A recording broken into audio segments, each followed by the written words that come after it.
ప్రియులారా, దేవుని మహాకృపను బట్టి ఈ సంవత్సరము ఏర్పాటు చేయబడిన బైబిల్ మిషన్ సభలలో ఏకీభవించుటకు త్రియేక దేవుడిచ్చిన సమయాన్ని బట్టి స్తుతులు చెల్లించుచు ప్రేమతో మమ్మల్ని ఆహ్వానించినటువంటి యాజకులకు, వారి కుటుంబమునకు, సంఘమునకు వచ్చిన మీ అందరికీ ప్రభు నామమున వందనాలు చెల్లిస్తూ ఉన్నాను. సృష్టికర్త అయిన దేవుడు చక్కని సృష్టినిచ్చి చల్లని వాతావరణంలో మెల్లనైన ఆయన స్వరము వినిపింప చేస్తూ ఉండగా ఆశతో వినుటకు, తినుటకు అనగా వాక్యాహారము వినేది తినేదై ఉన్నది గనక ఆత్మీయ రీతిగా బలము పొందుటకు తండ్రి మనందరికీ ఇచ్చినటువంటి దీర్ఘాయువును బట్టి, తరుణాన్ని బట్టి, అవకాశమును బట్టి, వీలువాలును బట్టి మనము తండ్రిని ఎంతగానో స్తుతించవలసిన వారమై ఉన్నాము. పిలువబడిన వారు అనేకులు, ఏర్పరచబడిన వారు కొందరేని వాక్యములో ఉన్నది. ఆహ్వానము అందరికీ అందిన దేవుని ఏర్పాటులో ఉన్నవారు మాత్రమే రాగలరు అనే ఉద్దేశాన్ని మరి మనమందరము ఎరిగిన వారమై ఉన్నాము. గనుక ఈ దినమందు ఈ స్థలంలో కూర్చుండుట దేవుడు మన జీవితంలో మనకిచ్చిన ఒక ముఖ్యమైన, ఘనమైన, మరి దీవెనకరమైన స్థితి అని తలంచి ఆయనను స్తుతించుకుంటూ ఇప్పటి వరకు తండ్రి మరి బిడ్డలైన వారిని నిలువబెట్టి యాజకుల ద్వారా చక్కని వర్తమానములు వినిపించగా విన్నా మీరందరూ ఆనందించి ఆత్మీయముగా బలము పొందిన వారై ఉన్నారని నమ్మి స్తుతిస్తూ ఉన్నాను. మరికొద్ది నిమిషములు పరిశుద్ధ గ్రంథములో నుండి వాక్యమును ధ్యానం చేసుకుందాము. నా వెనక మరి ఒకరు కూడా చెప్పేవారు ఉన్నారు గనక సకాలమునకు ముగించుకుందాము. పరిశుద్ధ గ్రంథములో నుండి దైవ వాక్యాన్ని చదువుకుందాము. బైబిల్ ఉన్న వారందరూ కూడా తీసి చూడండి. మొదటి దినవృత్తాంతముల గ్రంథము 16వ అధ్యాయము 8 నుంచి చదువుకుందాము. మొదటి దినవృత్తాంతముల గ్రంథము 16వ అధ్యాయము 8వ వచనము నుండి. యెహోవాకు కృతజ్ఞతాస్తుతులు చెల్లించుడి, ఆయన నామమును ప్రకటన చేయుడి, ఆయన కార్యములను జనములలో తెలియచేయుడి, ఆయనను గూర్చి పాడుడి, ఆయనను కీర్తించుడి, ఆయన అద్భుత కార్యములన్నిటినీ గూర్చి సంభాషణ చేయుడి, ఆయన పరిశుద్ధ నామమును బట్టి అతిశయించుడి. యెహోవాను వెదకువారు హృదయమునందు సంతోషించుదురు గాక. ప్రార్థన చేసుకుందాం. మహాపరిశుద్ధుడైన మా గొప్ప దేవ, నేటి దినమందు సృష్టికర్తవైన నీవు మమ్మలను దృష్టించిన వాడవై ఉన్నావు గనక మా పనికి సృష్టి ఆటంకముగా లేకుండా సమస్త విధములైనటువంటి అనర్థతలను పారద్రోలి నీ దీవెన మాకిచ్చి మమ్మలను నడిపించి మా ప్రయాణమును సఫలపరచి క్షేమముగా ఈ స్థలములో కూర్చుండి నీ వాక్యాన్ని వినడానికి అవకాశమును, ఆయుష్ను దయచేసిన తండ్రి మీకు స్తోత్రములు నాయనా. ఆశ కలిగిన మేము ఆసక్తిపరులమై నీ ఎదుట కూర్చున్నాము గనక వాక్యాహారముతో తృప్తిపరిచిన తండ్రి వందనాలు నాయనా. తండ్రి, కొద్ది నిమిషములు ప్రభా నీ పరిశుద్ధ గ్రంథములో నుండి నాయన కొన్ని విషయంలో మేము తరచి చూడనై ఉంటున్నాము గనక మాతో ఉండి నడిపించమని, మా కార్యములను నీవే నా తండ్రి నీ మహిమ కొరకు జరిగించమని నా తండ్రి వచ్చిన బిడ్డలందరూ కూడా ప్రభా నాయన మనసు నిలిపిన వారై ఇంతవరకు ఎలాగో కుదురుగా కూర్చుండి నీ వాక్కును విన్నారో ప్రభా ముగించు వరకు కూడా అలాంటి ఆసక్తి బిడ్డల్లో నీవు కలుగు చేయమని ప్రార్థించున్నాం. ఏర్పాట్లో ఉన్న వారిని తోడుకుని వచ్చిన తండ్రి వందనాలు. ఇంకనూ ఎందరూ రావాలనుకుని ప్రయాణంలో ఉన్నారో, గృహములలో సిద్ధపడుచున్నారో వారిని కూడా దీవించి త్వరితగతిని వారిని నడిపించమని కూడా ప్రార్థించున్నాం. నాయన కాలములు, సమయములు నీ స్వాధీనములో ఉన్నవి గనక నీ చిత్తమును బట్టి మా కార్యములను సఫలపరిచి దీవించుమని వరుడైన యేసు నామమున వినయముతో వేడుకుంటున్నాము పరమ తండ్రి, ఆమేన్. ప్రభునందు ప్రియులారా, చదవబడినటువంటి వాక్య భాగంలో కొన్ని విషయములను మనము తరచి చూచినట్లయితే నేటి దినమందు మనమందరము కూడా ఈ స్థలానికి ఎందుకు వచ్చామో, ఏమి చేయడానికి వచ్చామో, ఏమి వినడానికి వచ్చామో, విన్నందువల్ల కలిగేటువంటి మరి ఫలితం ఏంటి, దీవెనేంటి అని ఒక్కసారి మనం ఆలోచించవలసిన వారమై ఉన్నాము.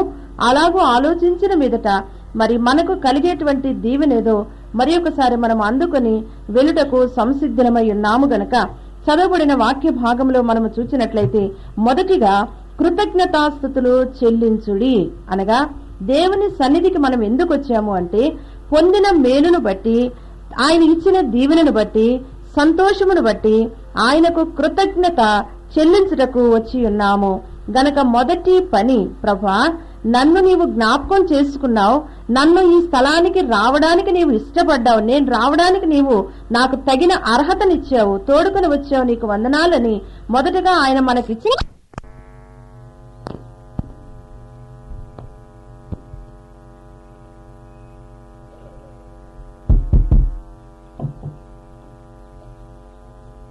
దేవుణ్ణి స్తుతించుట అనే కార్యము సాతాను చూచి విని వారవలేని వాడై ఉన్నాడు గనక మనము స్తుతి ప్రారంభించగానే వాడి పనేదో చేసి చూపించాడు. అంటే నేను కూడా ఇక్కడే ఉన్నాను, నేను మీ మాటలు వింటూ ఉన్నాను, మిమ్మల్ని అందరినీ చూస్తూ ఉన్నాను అని అర్థము.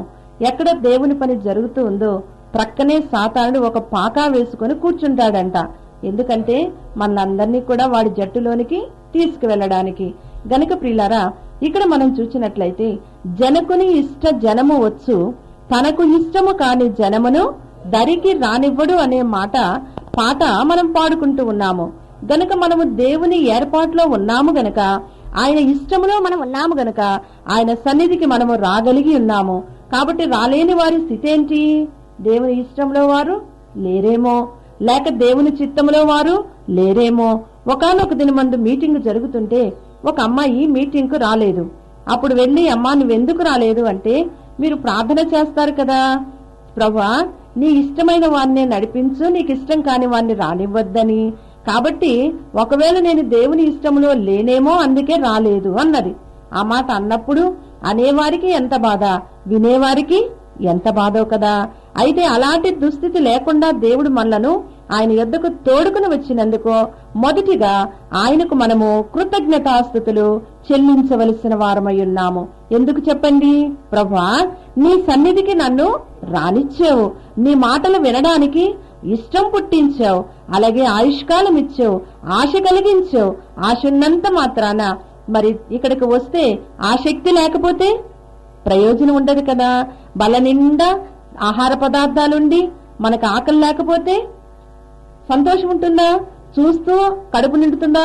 చూస్తున్నందువల్ల కడుపు నిండదు, తింటేనే కడుపు నిండుతుంది. అలాగే దేవుని మాటలు వినడానికి వచ్చిన మనము తినడానికి కూడా ప్రయత్నం చెయ్యాలి.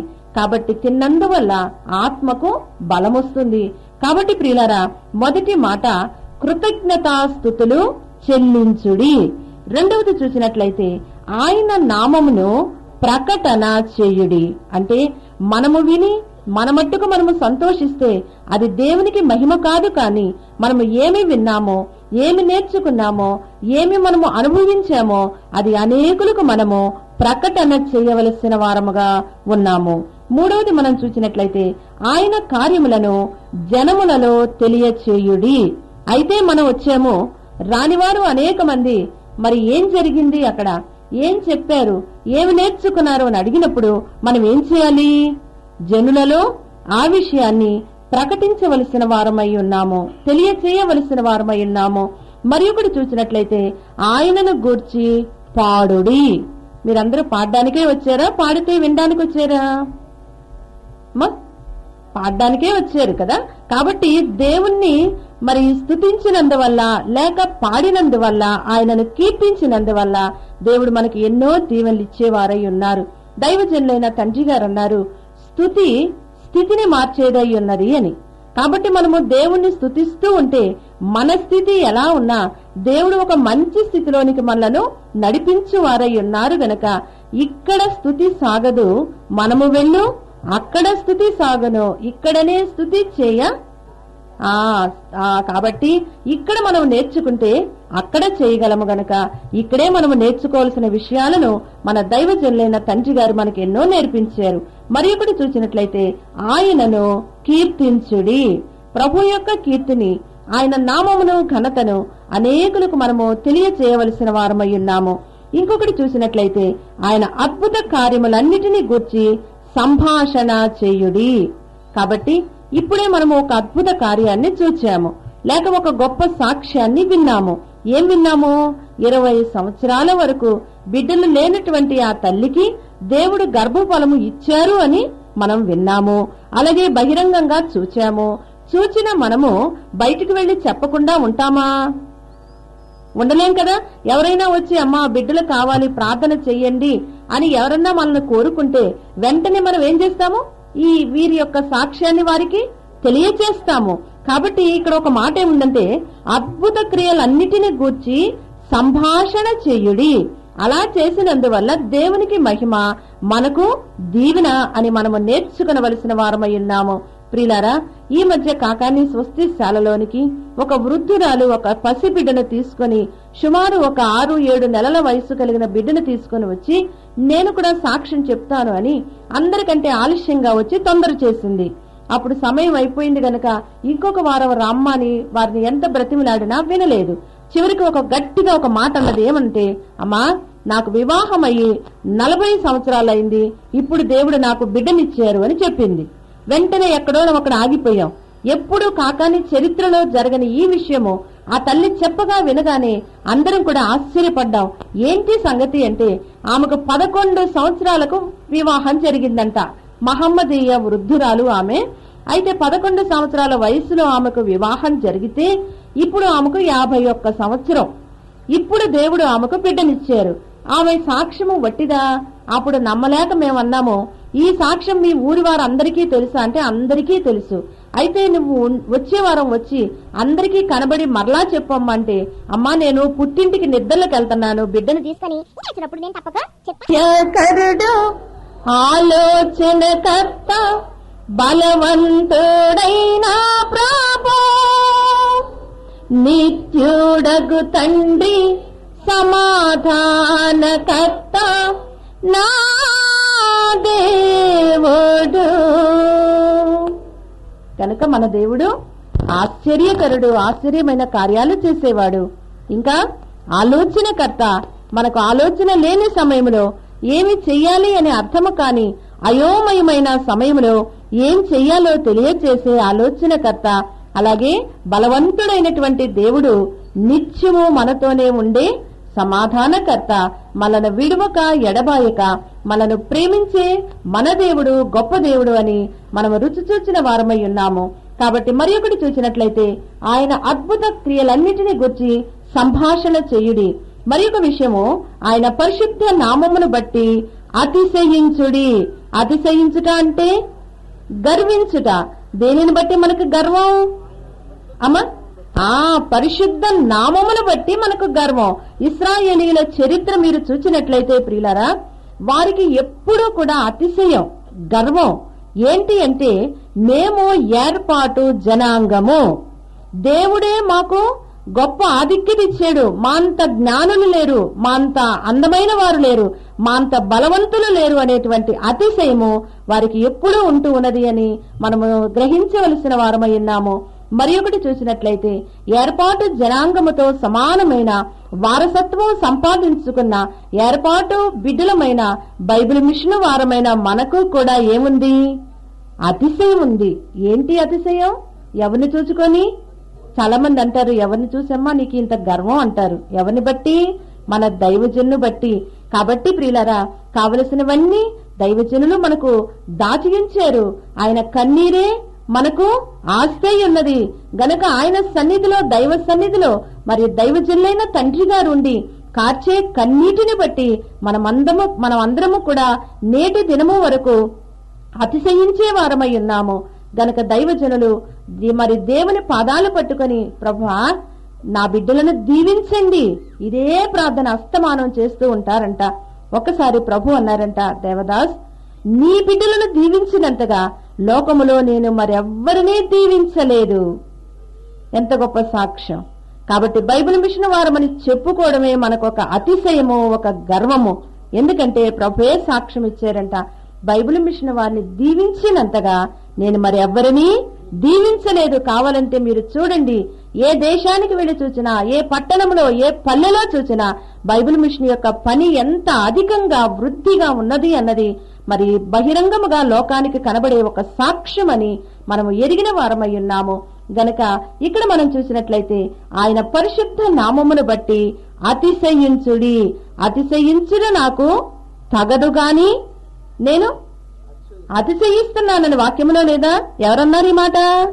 పౌలు గారు అన్నారు కదా, అతిశయించడం నాకు తగదు, అతిశయించకూడదు, కానీ అతిశయించకుండా ఉండలేకపోతున్నాను. అవునా కాదా? కాబట్టి ప్రియులరా, దేవుని పిల్లలమైన మనము బైబిల్ మిషన్ పిల్లలమైన మనము, దాసయ్య పిల్లలమైన మనము అతిశయించిన మనకు తగదు, కానీ అతిశయించకుండా ఉండలేకపోతున్నాం. కాబట్టి ఏమి చూచామో, ఏమి విన్నామో, ఏమి గ్రహించామో, ఏది తాకి చూచామో దానిని గురించి సాక్ష్యము చెప్పకుండా మేము ఉండలేకపోతున్నాము. ఇది ఎవరి పని? చిన్ని బిడ్డల పని. ఏదైనా ఒక మాట చెప్పి ఎవ్వరికీ చెప్పొద్దు అన్నామనుకోండి, పనిగట్టుకొని వెళ్ళి చెప్పేసి వస్తారు కదా.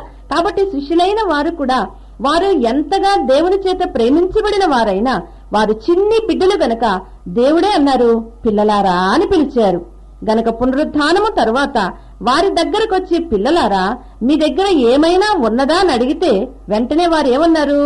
ఏమీ లేవు అని చేతులు ఇలా తిప్పేశారు. అయితే అన్నీ ఉన్న దేవుడు తెచ్చినటువంటి దీవెనలున్నాయి, కానీ వారు వాటిని గ్రహించలేకపోయారు. చిన్ని బిడ్డల వలె వారు కూడా ఏమీ లేదు అన్నారు. ప్రియులారా, మనము చూసినట్లయితే మన దైవజనులు తన 9వ ఏట వ్రాసినటువంటి కీర్తన ఉన్నది. అందరికీ, అన్ని మిషన్ల వారికి, అన్ని సంఘముల వారికి, అన్ని మతముల వారికి అంగీకారమైన మరి ఆనందాన్ని కలుగజేసే ఆ కీర్తనలో ఒక చిన్న మరి పల్లవి పాడుకొని మన వాక్యంలోనికి వెళదాము. చాలా మారలు తప్పిపోతిని మేలుగానక నాయనా, చాలా మారలు తప్పిపోతిని మేలుగానక నాయనా, చాలా మొరలా నాలకించము జాలిగలనా నాయనా, నన్ను దేతుమో చిన్న ప్రాయము సన్నతుండగు నాయనా. కాబట్టి దైవజనులు 9వ ఏట వ్రాసిన ఈ కీర్తన చాలా మరి ప్రాముఖ్యమైనది, మరి ఎన్నో మర్మమైన విషయములతో కూడినది అని మనము ఎరిగిన వారమై ఉన్నాము. సరే ప్రియులారా, ఇప్పటి వరకు మనము మరి విన్న వాక్యాల్లో మనం ఒకటి జ్ఞాపకం చేసుకున్నట్లయితే, మొదటిది కృతజ్ఞతాస్తుతులు చెల్లించుడి, రెండవది ఆయన నామమును ప్రకటన చేయుడి, మూడవది జనములను ఆయన కార్యములను తెలియచేయుడి, నాలుగవది ఆయనను గూర్చి పాడుడి, ఐదవది ఆయనను కీర్తించుడి, ఆరవది ఆయన అద్భుత క్రియలన్నిటినీ గూర్చి సంభాషణ చేయుడి, ఏడవది ఆయన పరిశుద్ధ నామమును బట్టి అతిశయించుడి. కాబట్టి 7 విషయాలు కూడా మీరు జ్ఞాపకం చేసుకుని ఇంటికి వెళ్లి మరలా చదువుకోనండి, బాగా ధ్యానించండి. చివరిగా మనం చూసినట్లయితే, యెహోవాను వెదకువారు హృదయమునందు సంతోషించుదురుగాక.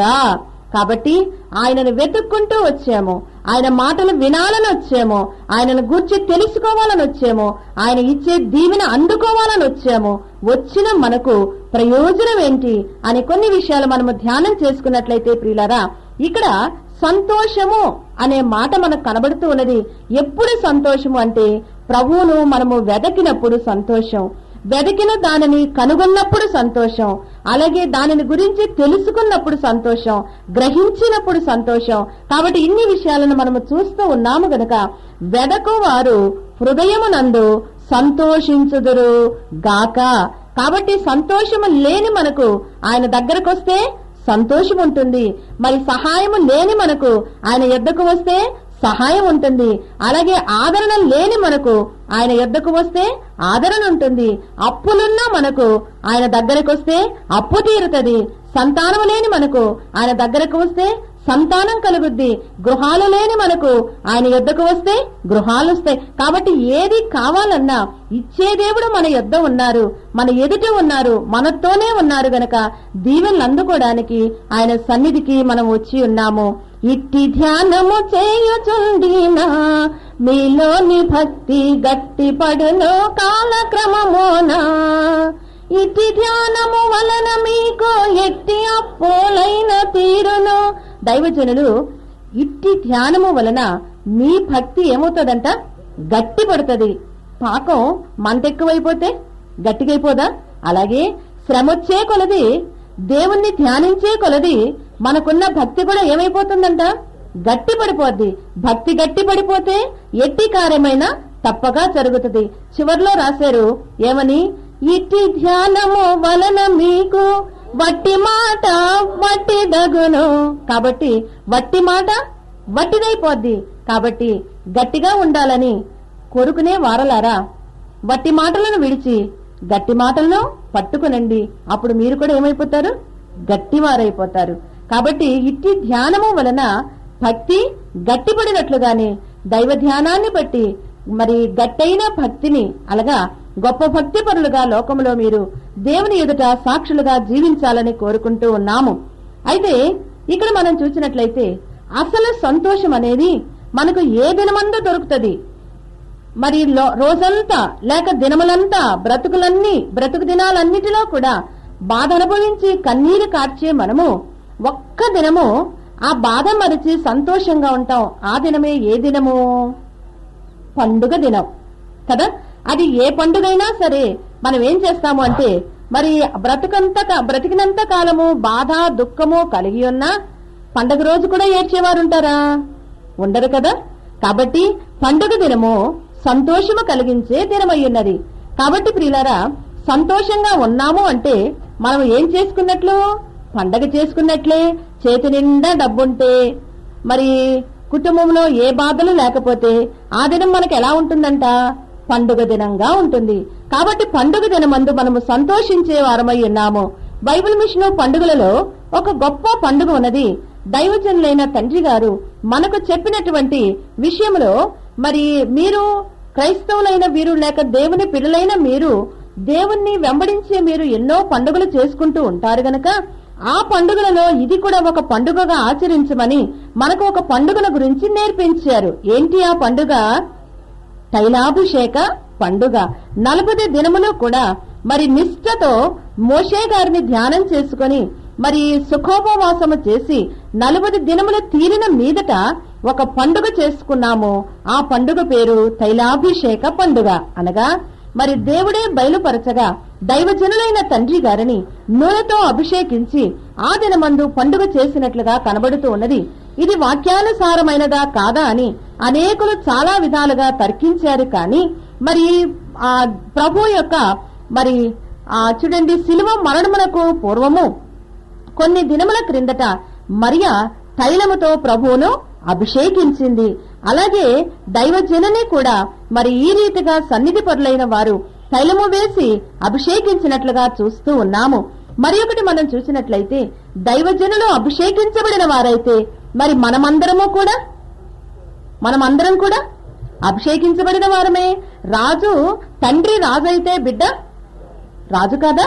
కాబట్టి దైవజనులకి అభిషేకం జరిగింది అంటే దైవజనుని పిల్లలమని చెప్పుకునే మనకు కూడా జరిగినట్లా కాదా? జరిగినట్లే. కానీ మీకు అనుమానంగా ఉంది, మీ ముఖాలు చూస్తుంటే మాకెవరూ చేయలేదు సుమా అనుకుంటున్నారు మీరు. కానీ తేల్చుకుందాం, మనకు చేశారా చేయలేదా, మనకు అభిషేకం జరిగిందా జరగలేదా అని ఒక్కసారి మనము మరి చూసినట్లయితే ప్రియులారా, తైలాభిషేకం గావించినామో యేసయ్యా పేరా ప్రార్థించినామో, తైలాభిషేకం గావించినామో యేసయ్యా పేరా ప్రార్థించినాము. కాబట్టి ఇలా పాడుకుంటూ వెళ్తే చాలా టైం పడుతుంది గనక మరి ఆ దినమందు తైలాభిషేక పండుగ దినమందు సుమారు నాకు 11 సంవత్సరాల వయస్సు. అప్పుడు దేవదాసయ్య గారికి గుంటూరు సన్నిధి పరులైన వారు గుంటూరు దేవాలయంలోనే అభిషేకం చేశారు. అది 1958వ సంవత్సరంలో. కాబట్టి ప్రియులారా, ఈ రీతిగా అభిషేకించబడిన దైవజనుని పిల్లలమైన మనకు కూడా అభిషేకం జరిగింది. ఆయన మనకు జరిగించారు. రుజువేంటి అని మీరు ఆలోచించినట్లయితే నేను కొన్ని అభిషేకములను దైవ గ్రంథంలో నుండి మీకు చూపిస్తూ ఉన్నాను. మరి ఎవరైనా వాక్యం చదివేవారుంటే త్వరగా చదవండి, త్వరగా ముగించుకుందాం. నా వెనక చెప్పేవారు మరి ఒకరున్నారు గనక. మొదటి అభిషేకము కీర్తన గ్రంథము 45:7. ఆనంద తైలముతో నిన్ను అభిషేకించి ఉన్నాను. కాబట్టి ఇక్కడ మనం చూసినట్లయితే మనము కష్టములో ఉండి బాధలో ఉండి ప్రార్థన చేస్తాము. మన దేవుడు మన ప్రార్థన వింటారు. విన్నా దేవుడు నెరవేర్పిస్తారు. అప్పుడు మనకు మనసులో ఏముంటుంది చెప్పండి? ఆనందం ఉంటుంది. ఎందుకంటే మన ప్రార్థన దేవుడు విన్నారు గనక ఆనందము. మన కార్యములు నెరవేరాయి గనక ఆనందము, మనం అనుకున్నది మనకు దొరికింది గనక ఆనందము. కాబట్టి ఆ దినమందు మన కోరికలు నెరవేర్చిన దేవుడు, మన బాధలు తీర్చిన దేవుడు మనల్ని ఏం చేసినట్లు? అభిషేకించినట్లే కదా. కాబట్టి దేనితో అభిషేకిస్తున్నారు? ఆనందముతో మనలను అభిషేకించేవారై ఉన్నారు. అసలు అభిషేకము అంటే నూనె పోసి లేక నూనె వ్రాసి ప్రార్థించుట, దానినే అభిషేకము అంటారు. కాబట్టి ఇక్కడ మొదటి మాట ఆనంద అభిషేకము. ఇంతవరకు నా జీవితంలో ఆనందం అంటే ఏంటో తెలియదు, నేను ఎరగను అన్నవారు ఎంతమంది ఉన్నారో చేయించేయండి. అంటే లేని వాళ్ళు చెయ్యెత్తాలి. మీరు చాలా తెలివైన వాళ్ళు. ఎవరు చెయ్యెత్తలేదంటే మీ అందరికీ ఆనందం అంటే ఏంటో రుచి తెలుసు గనక. ప్రియులారా, మీ బ్రతుకులో ఎన్ని మార్లు మీరు ఆనందం అనుభవించారు, ఎన్ని మార్లు మీరు ఆనందంగా ఉండి దేవుణ్ణి స్తుతించారు, ఆ దినమందే దేవుడు మిమ్ములను ఆనంద తైలముతో అభిషేకించి ఉన్నారని అర్థము. ఆనంద తైలముతో నిన్ను అభిషేకించి ఉన్నాను. కాబట్టి మన దైవజనులు మరి ఆ పాట మనకు వ్రాశారు. మనోవిచారము కూడదు నీకు, మహిమ తలంపునే కావాలి. ఎందుకు నీకు మనోవిచారం? నేను నిన్ను దేనితో అభిషేకించాను? ఆనంద తైలముతో అభిషేకించాను గనక నీవు ఏమీ దిగులు పడొద్దు, వేదన పడొద్దు అని ప్రభువే పాడినట్లుగా మనం చూస్తూ ఉన్నాము. కాబట్టి మొదటి అభిషేకం అందరూ చెప్పండి, ఆనంద అభిషేకము. తర్వాత రెండవది మనం చూసినట్లయితే యోహాను సువార్త 12:1 మనం చూస్తే, బేతనియా అనే గ్రామమునకు మరి ప్రభువు విశ్రాంతి కొరకు ఆ స్థలానికి వెళ్ళినప్పుడు అక్కడ ఒక కుటుంబం ఉన్నది. ఆ కుటుంబంలో మరియా, మార్తా, లాజరు అనేటువంటి మరి ఇద్దరు అక్కా చెల్లెండ్రు, ఒక తమ్ముడు ఉన్నారు. ఆ గృహము దేవునికి చాలా ఇష్టమైన గృహము. ఆ కుటుంబము, ఆ బిడ్డలు దేవుని యొక్క ప్రేమను రుచి చూచిన వారు, అలాగే దేవుని చేత ప్రేమించబడిన వారు, దేవునిని ప్రేమించిన వారు గనక ఆ గృహానికి ప్రభువు విశ్రాంతి కొరకు వెళుతూ ఉండేవారు. అయితే ఒకానొక దినమందు జరగకూడని ఒక కార్యము జరిగింది. ఏంటి అనగా, తాను ప్రేమించినటువంటి లాజరు ఏమైపోయాడంట? రోగి అయిపోయాడు. దేవుణ్ణి ప్రేమించిన వారికి రోగాలు వస్తాయా? వస్తాయి. మరి ఎందుకు రావచ్చా అని అనేకులు అంటారు. మరి మీరు దేవుణ్ణి నమ్ముకున్నారు కదా, మీకు ఎప్పుడూ కష్టాలే ఉంటాయి. మేము దేవుణ్ణి నమ్ముకోకపోయినా మేము హాయిగా ఉన్నాము, మీ కష్టాలకు కారణం ఏంటి అని ఎవరైనా ప్రశ్న వేస్తే మనం ఏం చెప్తాం? ఏమీ చెప్పం. ఎందుకంటే మనకు చేతరాదు చెప్పడానికి. కానీ ప్రియులారా, ఇక్కడ మనం చూసినట్లయితే దేవునికి మనతో పని ఉన్నప్పుడు మనకు కష్టం వస్తుంది. ఎందుకంటే ప్రభువా అని అంటాం కాబట్టి. అలాగే దేవునికి మనతో పని ఉన్నప్పుడు మనకు దేవునితో పని కావాలి అంటే కష్టం మనకు రావాలి. కష్టకాలము దేవుని ఇష్టము నెరవేర్చే కాలమై ఉన్నది గనక కష్టాలు ఉన్నవారు గొప్పవారు అని దైవజనులు చెప్పారు. కష్టం లేనివారు పేదవారు. అంటే శ్రమలున్నవారు ధనికులు, శ్రమ లేనివారు వారికి ఎంత ధనం ఉన్నా పేదవారే. నమ్ముతారా? అంగీకరిస్తారా? అంగీకరించరు. ఒకప్పుడు దైవజనుల దగ్గరకు ఒక విశ్వాసం వచ్చాడంట. అయ్యా ఏంటి, ఎందుకు వచ్చావంటే మీతో ప్రార్థన చేయించుకోవడానికి వచ్చానయ్యా అన్నారంట. ఏమైంది ప్రార్థన చెయ్యాలి, నీకున్న కష్టం ఏంటి, నీకున్న బాధ ఏంటి అని అడిగితే ఆ విశ్వాసం అన్నాడంట, అయ్యా బాధ అంటే నాకు తెలియదు, కష్టం అంటే నాకు తెలియదు, శ్రమ అంటే నాకు తెలియదు, ఏది పట్టుకున్నా దేవుడు నాకు అన్ని ఇచ్చేస్తున్నారు గనక నాకు ఏమీ కష్టాలు లేవు, నా కోసం ప్రార్థన చెయ్యండి అన్నారంట. నిజంగా కష్టం లేని బ్రతుకుంది అంటే మనకి ఎంత ఇష్టం. కష్టాలు లేకుండా ఉండాలని ఇష్టపడతాం. కానీ దేవుని దగ్గరకు వస్తే అవన్నీ కుదరవు. కాబట్టి ప్రియులారా, వెంటనే దైవజనులు అన్నారంట, అబ్బాయి నువ్వెంత పేదవాడివి అన్నారంట. ఆయనకు అర్థం కాలేదు. ఏంటి, నీకు ఒకవేళ సంపద ఉంటే ఉంది, కానీ కష్టమనే సంపద నీకు లేదు, శ్రమనే సంపద లేదు కనుక నీవెవరివి? పేదవాడివి అన్నారంట. కాబట్టి మరి శ్రమలు ఉపకారము మీ అందరికీ తెలుసు.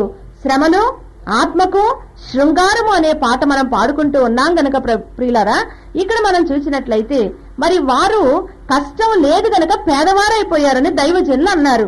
నిజమే, మీకెంత సొమ్మున్నా ఏమైనా కొనుక్కోవచ్చు, కానీ ఒక శ్రమ కావాలంటే కొనుక్కోగలరా? ఎక్కడన్నా దొరుకుతుందా? పోనీ మీ బళ్ళార్లో దొరుకుతుందా? దొరకవు. కాబట్టి ప్రియులారా, శ్రమ ఉన్న వారు ధన్యులు. ఎందుకంటే వారు దేవుని బిడ్డలుగా దైవ సహవాసములో జీవించేవారుగా ఉంటారు అని మరి మనము ఎరగవలసిన వారమై ఉన్నాము. కాబట్టి ఇక్కడ చూస్తే ఈ రోగి అయినటువంటి లాజరును చూచి అక్క చెల్లి ప్రభు దగ్గరకు కబురు చేశారు. కబురు చేస్తే సాధారణంగా మనకు బాగా తెలిసిన వారు జబ్బుగా ఉన్నారంటే పరిగెత్తుకుని వెళతాం. కానీ యేసయ్య అలాగూ పరిగెత్తలేదు, అక్కడే ఉన్నారు. చివరికి ఆ రోగము ఈ లాజరును మిరింగివేసింది. అంటే లాజరు చనిపోయాడు. చనిపోయిన తర్వాత కబురొచ్చినా ప్రభు వెళ్ళలేదు. 3 దినాల తర్వాత బయలుదేరి 4వ దినానికి వెళ్లారు. వెళ్లేసరికి ఊరిలో అడుగు పెట్టగానే అందరూ చూచి గుసగుసలాడుతూ ఉన్నారు. ఏమని? ఎప్పుడూ వచ్చే ప్రభు ఈ రోజు ఎందుకు ఆలస్యం చేశారు? చివరికి చనిపోయాడు, సమాధి అయిపోయింది, ఇంకా వచ్చి ఏమి లాభం అని అందరూ అనుకుంటున్నారు. కానీ ప్రభు ఆలస్యము చేయడములో ఆశీర్వాదమున్నది. అలాగే మన ప్రార్థనలు కూడా కొన్ని సార్లు చేసిన వెంటనే నెరవేరవు. ఎందుకు అమ్మా? అలా నెరవేరితే మనకి ఏముండదంట? ఆశీర్వాదం ఉండదు, దేవునికి మహిమ ఉండదు. గనుక చిన్ని బిడ్డను తల్లి బాగా ప్రేమిస్తుంది, నిజమే, అడిగినవన్నీ ఇస్తుంది. అగ్గిపెట్టె కావాలంటే ఇస్తుందా? ఎందుకు ఇవ్వదు అమ్మా? దానిని బట్టి ఆ బిడ్డకు హానిని తల్లికి తెలుసు గనక అడిగితే ఇవ్వదు. అలాగే కొన్ని మార్లు మన ప్రార్థనలు నెరవేరితే లేక నెరవేర్చితే అవి మనకు హానికరమైతే దేవుడు వాటిని నెరవేర్చరు. కర్త ఎప్పుడు నీకు ఏది అవసరమో అది ఇవ్వడం ఆయనకు తెలుసు గనక ఆయన మిమ్ములను ఏం చేస్తారండి? మీ ప్రార్థనలకు నెరవేర్పు ఇవ్వడం ఆలస్యం చేస్తారు. ఇప్పుడే ఆ తల్లి సాక్ష్యం విన్నాం. ఆమె అనుకున్నప్పుడే సంతానం కలిగితే ఇంత దూరం వచ్చే పనుందా? మనందరికీ కనబడి ఇలాగ పండుగ చేసుకొని కన్నుల పండుగ, చెవులకు పండుగ, ఈ సాక్ష్యం విన్నప్పుడు మీ చెవులు పండుగ చేసుకోలేదా? ఎంత సంతోషం ప్రభా! ఎవరూ చేయలేని కార్యం నువ్వు చేసావు నాయనా అని స్తుతించమా దేవుని. అలాగే ఆ బిడ్డను చూడగానే మనకు కన్నుల పండుగగా ఉన్నది కదా. దేవుడిచ్చే బహుమానాలు అంత ప్రీతికరమైనవి, అంత ఘనమైనవి, విలువైనవి అని మనము గ్రహించవలసిన వారమై ఉన్నాము. చివరకు ఆ యొక్క ప్రభు అక్క చెల్లింటి దగ్గరకు వచ్చేసరికి గొల్లు పెట్టి వారు ఏడుస్తూ, దీనబంధు యేసయ్యా మా దిగులు తీర్చు మేసయ్యా, దీనబంధు యేసయ్యా మా దిగులు తీర్చు మేసయ్యా, ఇందు దిక్కుపోయెను పరమందు దిక్కు నీవేగా, యేసయ్యా క్రీస్తేసయ్యా మేము చాలా చిన్నవారము. కాబట్టి గొల్లు పెట్టి ఏడుస్తున్నారు. అయ్యో ప్రభా, మాకింకెవరు లేరు, దిక్కులేరు, ఈ భూలోకంలో మాకు దిక్కే పోయిందని ఏడుస్తున్నారు. కానీ దిక్కయ్యున్న ప్రభు వచ్చి ఆ పోగొట్టుకున్న దిక్కును మరలా తిరిగి ఇచ్చేస్తారనే నమ్మిక వారికి లేకపోయింది. కానీ పునరుద్ధానమును జీవమును నేనై ఉన్నానన్న ప్రభు వెంటనే మాట ద్వారా చనిపోయి సమాధి చేయబడిన లాజరును తిరిగి బ్రతికించి ఇచ్చారు. కాబట్టి దేవుని ప్రేమ ఎంతున్నదో వారు రుచి చూచారు గనక ఇప్పుడు మరియా మరి విలువైనటువంటి ఆ యొక్క మరి ఆ అత్తరును తీసి ఏం చేసిందంట? ప్రభువును అభిషేకించింది. కాబట్టి ఈ అభిషేకానికి ఏమని పేరు? ప్రేమాభిషేకము. కాబట్టి ఆమె యొక్క ప్రేమను ఈ దేవునిని అత్తరుతో అభిషేకించడం ద్వారా, అత్తరు పోసి మరి తల వెంట్రుకలతో తుడుచుట ద్వారా, లేక కన్నీటితో పాదాలు కడుగుట ద్వారా తన యొక్క ప్రేమను తాను రుజువు చేసింది. అలాగే దేవుడు లాజరును లేపుట ద్వారా తన ప్రేమను కనుపరిచారు. కనుపరిచిన ప్రేమను తిరిగి ఆమె బహిరంగపరుస్తూ అందరి ఎదుట అత్తరుతో తండ్రిని లేక ప్రభువును అభిషేకించినట్లుగా చూస్తూ ఉన్నాము. దీనినే ఏమంటారు? ప్రేమాభిషేకము. ఎంత మధురమో యేసుని ప్రేమ, ఎంత మధురమో నా యేసుని ప్రేమ. కాబట్టి మరియా దేవుని ప్రేమను కొనియాడుతూ, ప్రభా దిక్కులేని మాకు మరలా మా తమ్ముణ్ణి సజీవునిగా చేసి ఒక దిక్కుగా ఇచ్చావు గనక నీ ప్రేమను మేము ఎలాగో మర్చిపోగలము, నీ రుణాన్ని మేము ఎలాగో తీర్చుకోగలం ప్రభు అని తాను తన జీవిత కాలమంతా సంపాదించిన ఆస్తి అత్తరుగా తాను సంపాదించి లేక కొని ఆ యొక్క ప్రభువుకు అత్తరు పూసి అభిషేకించినట్లుగా చూస్తున్నాము. దీనినే ప్రేమాభిషేకము అనగలము. మరి ఒకటి చూస్తే రక్తాభిషేకము. రక్తంతో కూడా అభిషేకిస్తారా? లేదు. కానీ నిర్గమాకాండము 24వ అధ్యాయము 8వ వచనములో మనము చూచినట్లయితే ప్రియులారా, కొండ ఎక్కి రమ్మన్నప్పుడు మరి మోషే గారు కొండ మీదకి వెళ్ళారు. దేవుడు ఏమి సెలవిస్తారో అది వింటున్నారు. కొండ క్రిందకు వచ్చి ప్రజలైన వారికి బోధిస్తున్నారు. అప్పుడు ప్రభువు చెప్పిన మాటను బట్టి కొందరు పెద్దలైన వారిని కొండ మీదకు తీసుకొని వచ్చి అక్కడ బలి అర్పించబడిన ఆ బలి పశువు యొక్క రక్తమును ఒక పళ్ళెములో పోసి పోయబడినటువంటి ఆ యొక్క గొర్రెపిల్ల రక్తమును ఏం చేశారంట? ప్రజల మీద ప్రోక్షించారు. అనగా సగము రక్తమును బలిపీఠం మీద ప్రోక్షించి మిగతా పళ్ళెములోనున్న ఆ సగము రక్తమును లేక ప్రోక్షింపబడిన ఆ రక్తమును ప్రజల మీద ప్రోక్షించినట్లుగా చల్లినట్లుగా చూస్తూ ఉన్నాము. దీనినే మనం ఏమంటాము? రక్తాభిషేకము. అయితే రక్తము వారి మీద చల్లుట ద్వారా ఏంటి కలిగిన లాభము అంటే అక్కడ మనం చూస్తే వారు దేవునిని చూచిరి. కాబట్టి రక్తము ప్రోక్షింపబడకపోతే వారు దేవునిని చూచే ఆధిక్యత సంపాదించుకునేవారు కారు గనుక వారు రక్తాభిషేకము చేయబడిన వారు గనుక వారు ఏం చేశారంట? దేవునిని చూచిరి అనే మాట మరి నిర్గమకాండము 24లో మనం చూస్తూ ఉన్నాము. కాబట్టి వారు రక్తాభిషేకము చేయబడిన వారు గనక దేవునిని చూడగలిగారు. ఆ రోజులలో ఉన్న భయం ఏంటి అంటే దేవునిని చూచిన వారు చనిపోతారు. కానీ ఇక్కడ వీరు దేవునిని చూచారు, కానీ వీరు చనిపోయారా? ఈ పెద్దలైన వారు చనిపోయారా?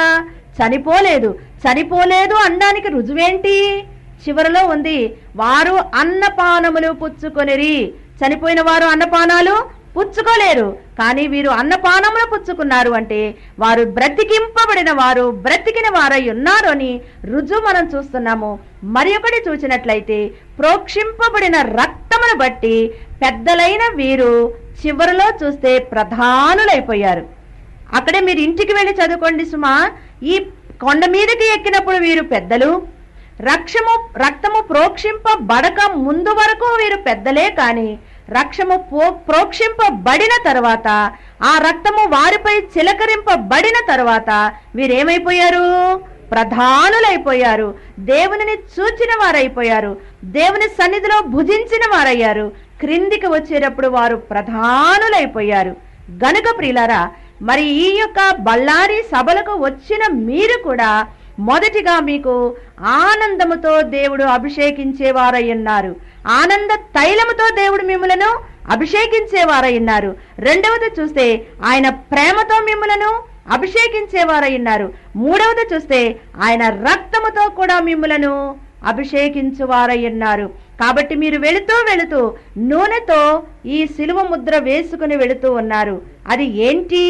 నూనె కాదు, ప్రభు యొక్క రక్తము. కాకాని స్వస్తిశాలలో దయ్యం పట్టిన వారు ఇది ఏంటి దయ్యమా అని అడిగితే యేసు రక్తము అంటాయే, కానీ నూనెని ఏ దయ్యం కూడా అనదు. గనుక ప్రియులారా, అప్పుడు మేము వాదిస్తూ అంటాం, ఏంటి నూనెను పట్టుకొని రక్తం అంటావు అంటే, కాదు, అది మీ కండ్లకు నూనె, కానీ మా కండ్లకు అది యేసు రక్తము. చూసారా? కాబట్టి దయ్యములు సహా సాక్ష్యము చెప్తున్నాయి, దేవుని మాటకు లోబడుతున్నాయి. కాబట్టి మూడవది చూస్తే రక్తాభిషేకము. నాలుగవది చూసినట్లయితే పట్టాభిషేకం. మీకు పట్టాభిషేకం జరిగిందా? జరగలేదు కదా. పట్టాభిషేకం ఎప్పుడు జరుగుద్ది? ఒకటి, పోరాటం ఉండాలి. పోరాటంలో మనము జయము పొందాలి. జయము పొందిన మనకు కిరీటం ఉండాలి.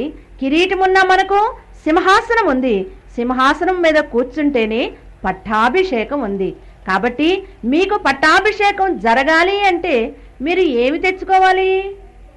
శ్రమ కదా. మీరు శ్రమ కలిగిన వారైతేనే మీరేం సంపాదించుకుంటారు? పట్టాభిషేకం లేక సింహాసనం లేక కిరీటం. కాబట్టి జయము పొందకుండా మీకు కిరీటం ఎవరూ పెట్టరు. శ్రమ లేకపోతే యుద్ధం లేదు, యుద్ధం లేకపోతే కిరీటం లేదు, కిరీటం లేకపోతే సింహాసనం లేదు, సింహాసనం లేకపోతే ఏలే అధికారం లేదు. గనుక ప్రియులారా, అన్నిటికీ ఏంటి మూలం? శ్రమ. అర్థమవుతుందా? సరే, కాబట్టి ప్రసంగి గ్రంథము 4:14 మనం చూసినట్లయితే అక్కడ పట్టాభిషేకము అనే మాట కనబడుతుంది. చదువుతారా ఎవరైనా?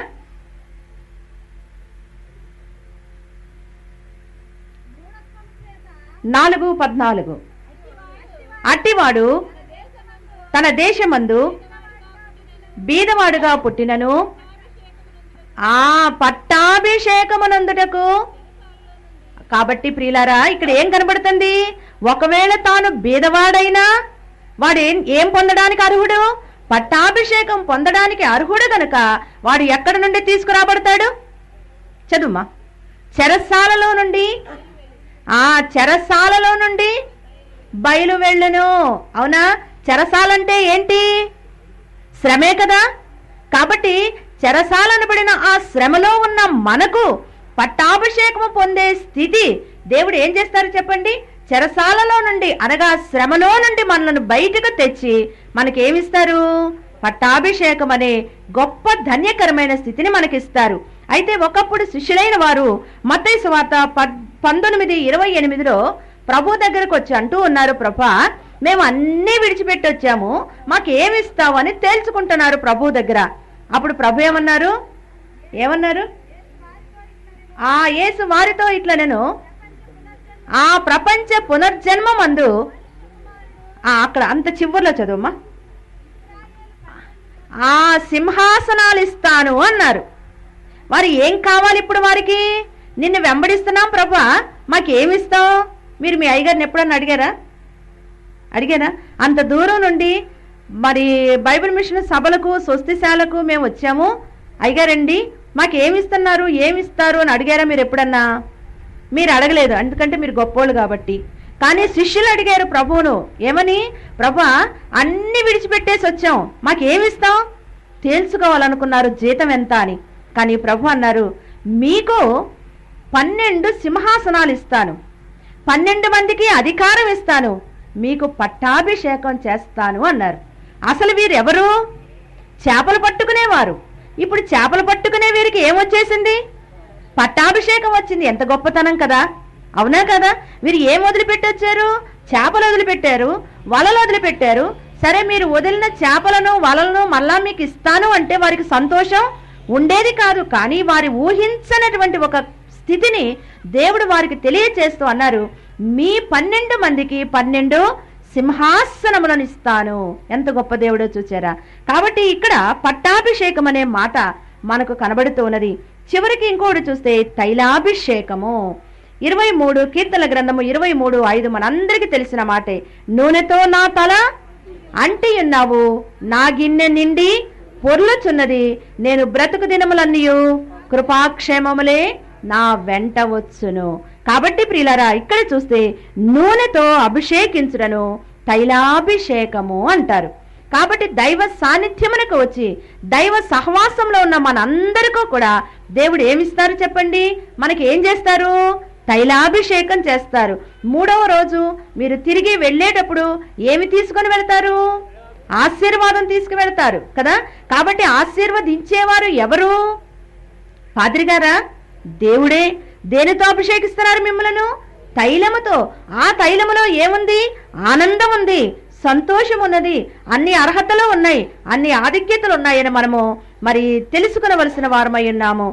ఆశీర్వాదించుట నీ శక్తి ఇష్టము, ఆశీర్వాదించుట నీ శక్తి ఇష్టము, ఆశీస్సు పొందుట నా శక్తి ఇష్టము, ఆశీస్సు పొందుట నా శక్తి ఇష్టము, యేసు ప్రభువా మా హితబోధకుండ.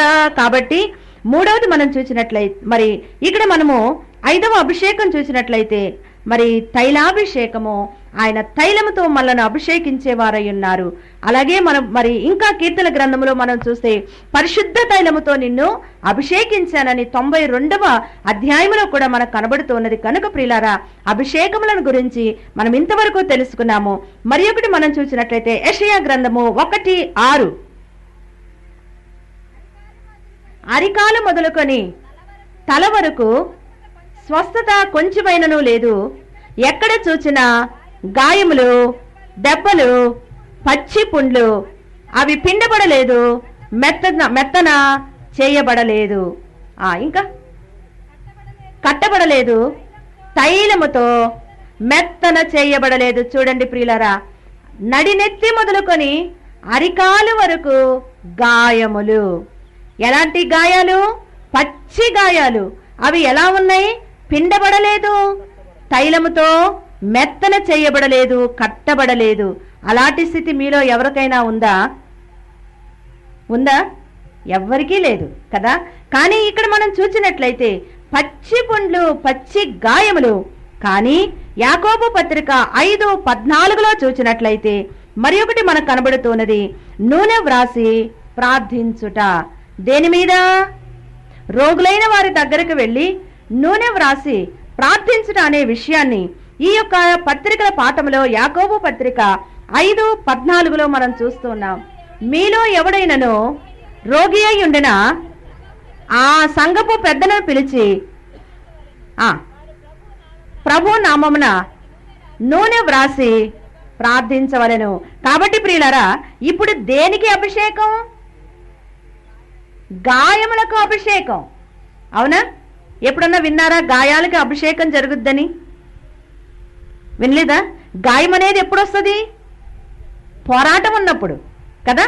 కాబట్టి మీరు పోరాడేవారైతే, శ్రమలతో పోరాడితే మీకు గాయాలు వస్తాయి. గాయము పొందిన వారైతే మీకు అభిషేకం జరుగుద్ది. ఇష్టమా కాదా? ఇష్టమా కాదా? అయ్యో, ఇష్టం అంటే ఏమొస్తుందో అని బాధపడుతున్నారు. అభిషేకం ఇష్టమే కానీ గాయాలు ఇష్టం లేదంటే అవ్వ కావాలి, బువ్వ కావాలంటే కుదరదు. గాయం ఉంటేనే అభిషేకం.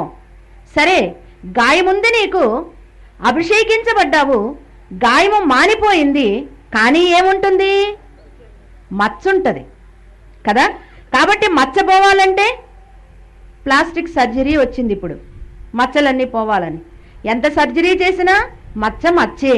కానీ గాయం మచ్చలను మాన్పున్నది నీ పాద సన్నిధి, మచ్చలను మాన్పున్నది నీ పాద సన్నిధి, ముడతలను సరిచేయును ముచ్చటైన సన్నిధి, ముడతలను సరిచేయును ముచ్చటైన సన్నిధి, నీ సన్నిధి కోరునట్టి మానవు.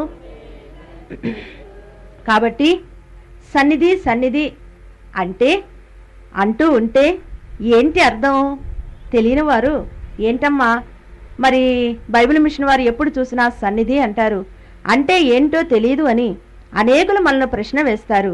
దైవజనులు ఉన్న దినాల్లో కూడా ఒక విశ్వాసి వచ్చి, అయ్యా సన్నిధి అంటే ఏంటి అని అడిగితే దైవజనులు నవ్వుతూ సరదా అన్నారంట. సన్నిధి అంటే సరదానా? కాదు. కానీ ఏంటి సరదా అంటే ఏంటయ్యా అంటే పరదా అన్నారంట. పరదా అంటే ఏంటి?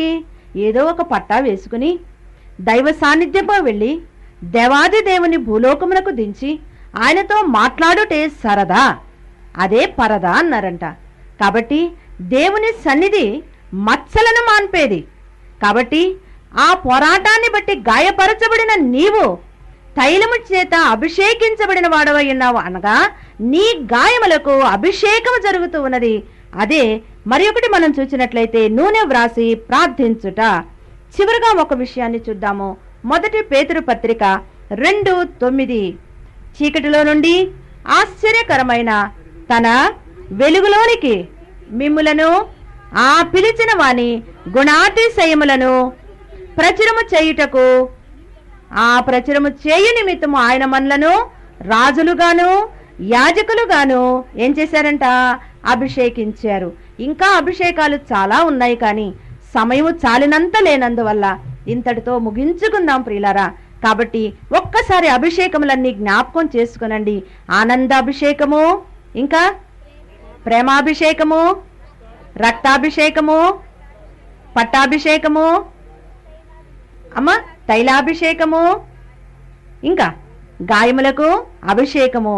కాబట్టి ప్రియులారా, అభిషేకించబడడానికి దేవుడు మనలను ఆయన యొద్దకు తీసుకుని వచ్చారు, పిలుచుకు వచ్చారు గనుక అభిషేకించబడకుండా, తైలము చేత అభిషేకింపబడకుండా మీరు వెళ్ళినట్లయితే కష్టపడి జీతం వద్దు అని వెళ్ళినట్లే ఉంటుంది. గనుక మీరు అభిషేకించబడిన వారైతే అభిషేకానికి కారణం ఏంటి అంటే చీకటిలో నుండి తన వెలుగులోనికి మిమ్ములను పిలిచిన వాని గుణాతిశయములను ప్రచురము చేయుటకే దేవుడు మిమ్ములను అభిషేకిస్తున్నారు. ఎలా అభిషేకించారు? ఏర్పరచబడిన వంశమును, రాజులైన యాజక సమూహమును, పరిశుద్ధ జనమును, దేవుని సొత్తైన ప్రజలై ఉన్నారు. ఒకప్పుడు మీరు ప్రజగా లేరు, కానీ ఇప్పుడు మీరు దేవునికి ప్రజలైపోయారు. గనక ఈ షామీనా కిందకు వచ్చిన మీరు ఏ స్థితిలో మీరు ఈ స్థలంలో అడుగు పెట్టినా మరలా తిరిగి వెళ్ళేటప్పుడు మీరు ఏమైపోతున్నారు? మారిపోతున్నారు. మారిన వారినిగా మారని దేవుడు తయారు చేస్తున్నాడు. గనక ప్రియులారా, ఈ అభిషేకములన్నీ జ్ఞాపకం చేసుకుని ప్రభా ఆనంద తైలముతో అభిషేకిస్తానని సెలవిచ్చావు గనక నన్ను అభిషేకించే వరకు నేను నిన్ను విడవను, నీవు నన్ను విడవమన్నా నేను నిన్ను విడవను. యాకోబు గారికి దేవుడు వాగ్దానం చేశాడు బేతేలులో, ఏమనంటే నేను నీ విషయంలో తలంచిన కార్యములన్నీ చేసే వరకు నేను నిన్ను విడిచిపెట్టను అన్నాడు. ఎవరు? దేవుడే. కాబట్టి అక్కడ దేవుడు విడవను అన్నాడు గనక ఈ పెనూయేలులో పోరాడుతూ ఉన్న యాకోబును మరి దేవుడు ఏమంటున్నారంటే విడిచిపెట్టు అన్నారు. అక్కడేమన్నారు? ఎక్కడ? బేతేలులో విడవనన్నాను దేవుడు, విడవను అన్నారు దేవుడు. కానీ ఇక్కడ యాకోబు దగ్గరకు వచ్చి నన్ను విడిచిపెట్టు అంటున్నారు. ఈ యాకోబు ఏం చేశాడు? దేవా, అక్కడ నన్ను విడవనన్నావు గనక ఇక్కడ నేను నిన్ను విడవను. ఎప్పుడు వరకు విడవను? నన్ను నీవు కాక ఎవరున్నారు? నేలపై నన్ను కాపాడా, నీవు కాక ఎవరున్నారు? నేలపై నన్ను కాపాడా, చేవలేని నాకు నీవు చేయగలుగా చేయగలవు, నిన్ను నేను విడువను దేవా. గనుక ఏర్పరచబడిన మీరందరూ మోకరించి, ఒక్క నిమిషం అందరూ మోకరిస్తాం. ఆనంద తైలముతో అభిషేకిస్తానని సెలవిచ్చావు గనక ప్రభా, నీవు నన్ను దీవించే వరకు నిన్ను విడవనని ఆ దినమందు యాకోబు ఎలాగో నీతో పోరాడి ఉన్నాడు, అలాగే నీ బిడ్డనైనా నేను కూడా ప్రభా పోరాడడానికి, పెనుగులాడడానికే వచ్చాను నైనా. నన్ను దీవించవా తండ్రి? ఇప్పుడే సెలవిచ్చావు అభిషేకిస్తానని. అవును నైనా, నీ అభిషేకాన్ని బట్టే నేను లోకములో వర్ధిల్లగలను. ఏ కష్టం వచ్చినా, ఏ బాధ వచ్చినా, ఏ నష్టం వచ్చినా నీవు నాతోనే ఉన్నావు గనక శ్రమను బట్టి దిగులు పడే స్థితి నాకు లేకుండా రాకుండా, శ్రమలో ఉన్న నేను, శ్రమ అనుభవించే నేను ఎంతో ధన్యురాలునని, ఎంతో ధన్యుడినని ఆనందించే మహాభాగ్యము నాకు దయచే ప్రభు అని ఒక్క నిమిషం మోకాళ్ల మీదుండి కన్నీటితో ప్రభు యొక్క దీవెన కొరకు యాకోబు వలె పెనుగులాడుదాము. కన్నీళ్లతో కఠిన మనసు కరిగించుకుందాము, అన్ని పాపములను విడచి ఆత్మను పొందుదాము, ఆత్మను పొందుదాము, ఆత్మను పొందుదాము.